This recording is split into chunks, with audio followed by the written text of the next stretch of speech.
In this short tutorial, you will learn how to easily convert a video to a GIF on your iPhone without needing any third-party apps. Converting a video to a GIF can be useful for creating short animations or sharing funny moments with friends. To get started, open up the Shortcuts app on your iPhone and then tap Gallery at the bottom right corner. After that, tap on the search bar at the top and search for GIF. Tap and select the Make GIF option from the search results.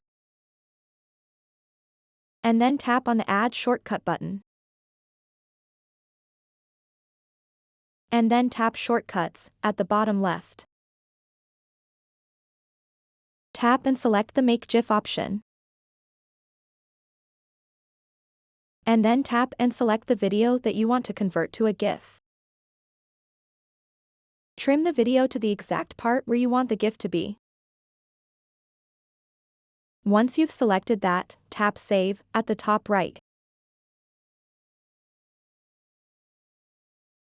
Now the GIF is created, and you can exit the Shortcuts app and open the Photos app to see and share your GIF with others.